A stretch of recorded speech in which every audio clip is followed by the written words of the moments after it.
Je suis aujourd'hui maman d'une petite fille de 5 ans. Magnifique, bien sûr, la plus belle. Elle est noire, elle a des cheveux crépus.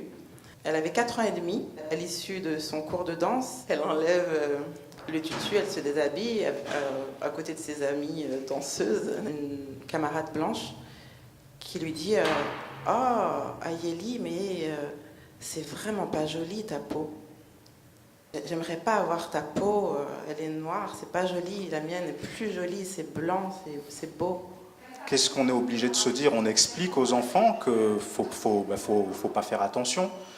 Et surtout, on essaie d'avoir le recul nécessaire pour ne pas en vouloir à des petits bambins qui sont tout innocents, bien entendu. Et on réalise que c'est l'éducation qui est vraiment défaillante à ce niveau-là. Les enfants noirs découvrent par le regard de l'autre qu'ils sont noirs.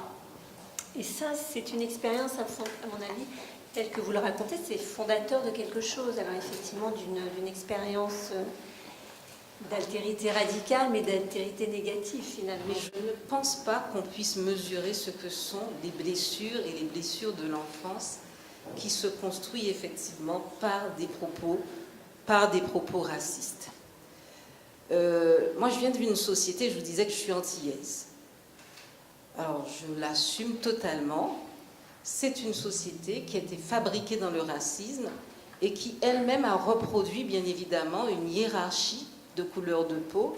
L'enfant qui a la couleur de peau la plus sombre par rapport à celui qui aura effectivement la couleur de peau la plus claire, et bien évidemment à cela on associe la texture du cheveu, ce sont des enfants qui se construisent avec un sentiment bien évidemment forcément une moindre confiance en soi, un sentiment de ne pas être forcément beau, un sentiment de devoir prouver, malgré la couleur de peau, qu'on est capable d'eux, ou qu'on est capable de séduire malgré tout.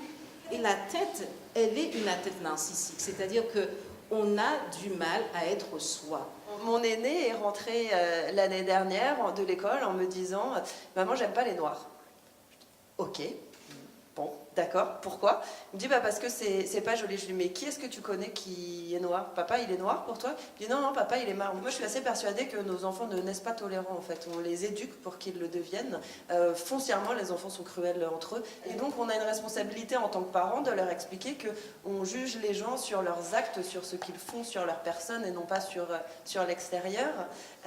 Mais après, la difficulté, c'est que nos enfants ne nous appartiennent pas complètement finalement. Il y a le travail que nous, on fait à la maison, mais il y a du coup tout ce qu'ils peuvent entendre à l'école, dans la cour de récréation, et tout ce que surtout ils n'entendent pas de la part des maîtresses, des maîtres, de l'institution scolaire. Qu'est-ce qu'on peut faire concrètement quand les enfants sont confrontés au racisme, et notamment vis-à-vis du corps enseignant?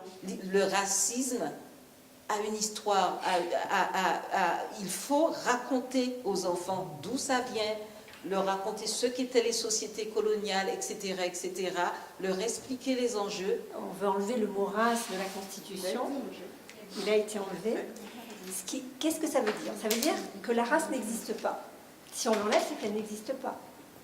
Or, effectivement, l'histoire, qui est une histoire centenaire, fait qu'il y a eu des constructions de race, alors effectivement, qui ne sont pas vérifiables sur le plan génétique. Donc, on peut dire que la race n'existe pas, mais elle tue.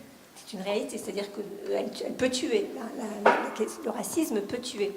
Donc on voit bien que c'est une construction, effectivement, alors je dirais sociale, mais aussi historique. Moi j'y tiens à la question historique parce qu'on ne peut pas déconstruire en quelques années une construction qui a plusieurs siècles. Et cette réflexion-là nous oblige effectivement à une forte d'humilité, quoi, et d'écoute de ce qui se passe chez l'autre et forcément chez nous. Beaucoup d'entre nous, nous en avons souffert.